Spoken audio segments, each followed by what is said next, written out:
Hey, what's up, you guys? Bloody Jacob here to give you some of my random, kind of seemingly random thoughts on Scream 3. Now, Scream 3 came out in 2000 and was the last Scream film for about another 11 years after that.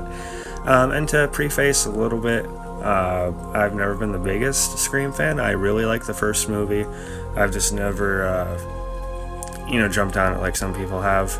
But with some of the buzz around the more recent films, as well as Jenna Ortega's involvement, I've decided to play some catch up here, because I've only ever seen the first two until now.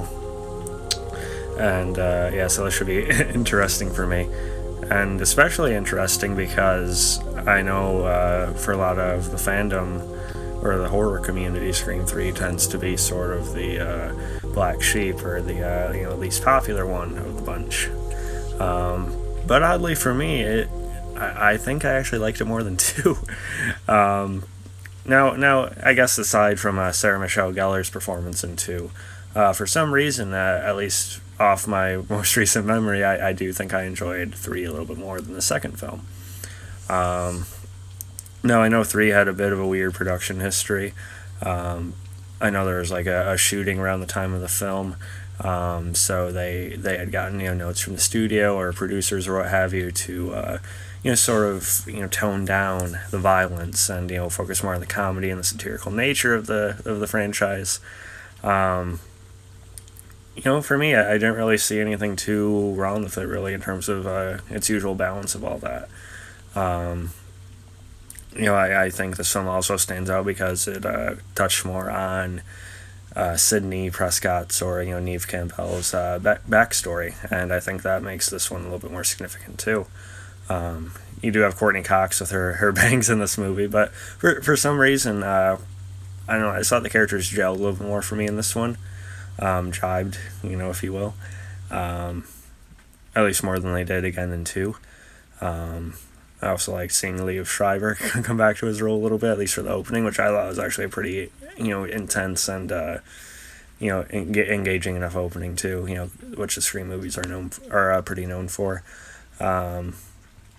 I'm still not that big on David Arquette. I know he's a fan favorite character in the series, but I don't know, I've just never been over the moon about him as an actor. And that brings me to some of my other issues with the franchise, is that, well, Sidney, David Arquette's character,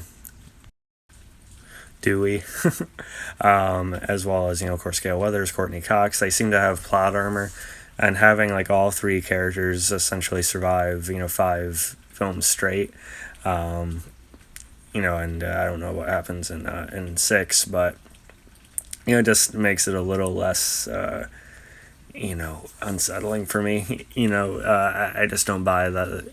I think it takes away some integrity of the premise if all 3 leads survive, 5 films straight. I mean, come on.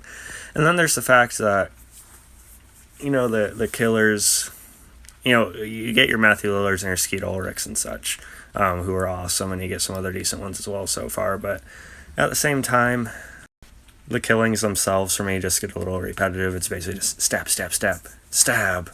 Oh my god, it's a stab, And some of those sequences make them a little bit more exciting than they would have been, with, again, how the rest of the scenes are done. But the killings themselves, it's ironic that a film that plays itself so clever, has such basic kills. I don't know, for me, it's kind of bland on that end.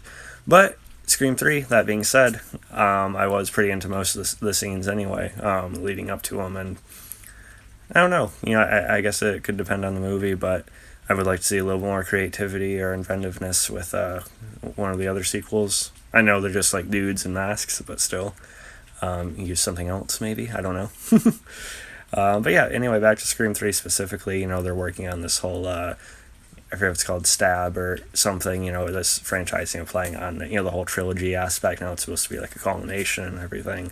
You have Lance Henriksen in a bit part here as a studio exec. Which is funny, he does that well. And so, and they go into some probably even more sensitive subjects these days about, what it's like in the environment, what's done behind the scenes in some of these productions, especially back then, and probably still what's attempted to happen now with what certain studio heads try to do, with talent. So that's kind of a little ahead of its time, I guess, even if it doesn't really fix it. But they acknowledge that part of the industry, so I think that's good in that sense anyway. But yeah, I felt more invested than ever in Sydney in this movie. She's really starting to, for me, come into her own as a final girl, if you want to put it that way, or a lead horror character. And I even liked her fight scene with Scott Foley at the end of the movie. I'm sorry if I just spoiled it for you, but come on, there can't be too many more people that haven't seen it aside from me. Scott Foley, again, I bringing me to that, I didn't really buy him as being this killer and this one that was essentially a third partner with Billy and Stu in the first movie. I don't know, he just doesn't have, he's just not as imposing. I don't buy as crazy as much, but I did like the backstory about him, being sort of Sydney's brother, half brother, what have you. And the fight itself, you actually get to see Neve Campbell lay into him, and some good solid hits back and forth, and a couple fake outs, and classic tradition.